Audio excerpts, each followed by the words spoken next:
and girls, this is Jerningham here. Russian war, UK's Russian have lost a third of combat forces and in Ukraine.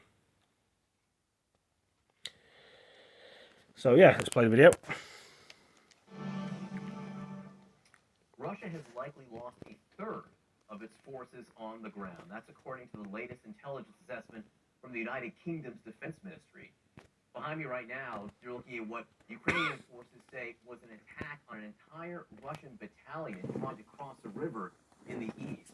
The Ukrainians said they destroyed the pontoons and thwarted 9 crossing attempts. You can see the damage the Ukrainians there are bringing to the Russian forces, and this is just one example across the wide range of the battlefield.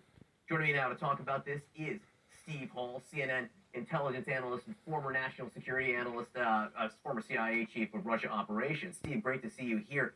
A third of its military strength, the UK says Russia's lost. What do you make of that?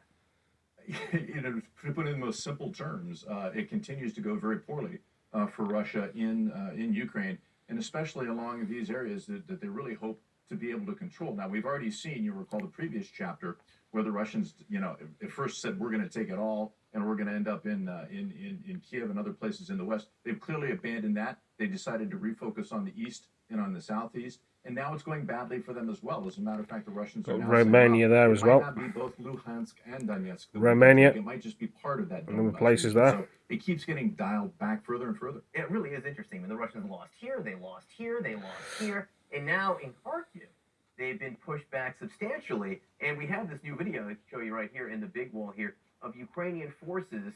They're at the border, they say, in this picture. The Russian border, the Ukrainian-Russian border, saying, Mr. President, President Zelensky, you know, we're here. We've made it all the way.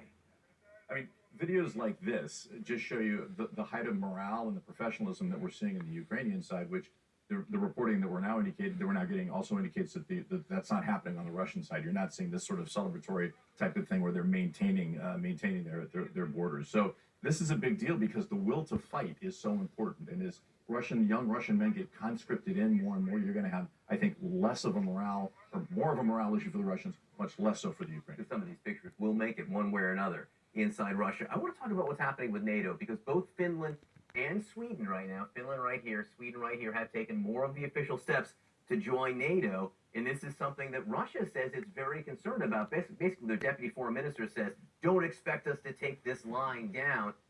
You spent so many years, you know, working in, around, covering Russia for the CIA. How big of it is a deal? How big of a deal is it with Finland joining NATO? This is a huge deal, Jay. I mean, you can see the border here. I mean, it's an over 800-mile border with Russia.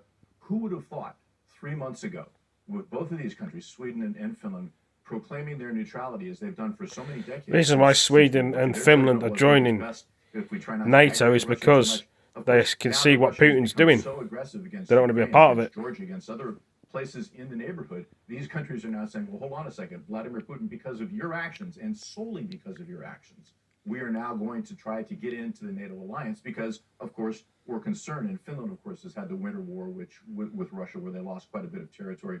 So it's no surprise that both these countries are very interested. Do you think Russia would attack Finland to stop it from happening? You know, there's always the overblown Russia propaganda. Oh, we're going to have to rearrange forces. We're going to have to take this very seriously. In fact, they will move some forces around, but there's not going to be much of a attack. And Ukraine have seen sense against Russia, and Belarus have seen sense as well.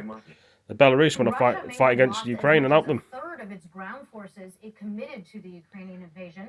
CNN's Claire Sebastian joins us live from London on this part of the story. Claire, what else have we learned from this British Defense Intelligence assessment?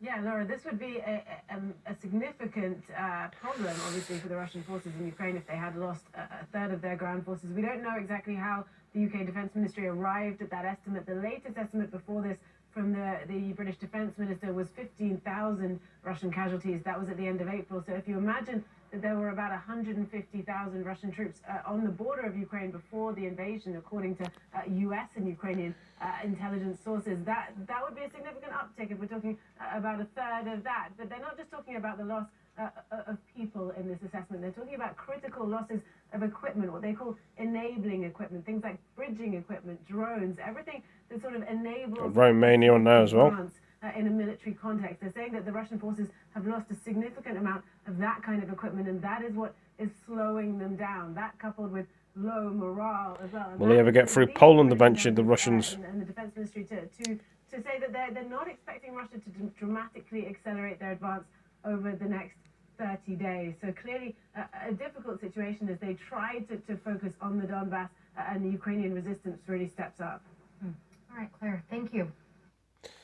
Well, guys and girls and ladies and gentlemen, I hope you all enjoyed that. Give it a like, give it a comment, share it with your friends, and I will see you in the next one.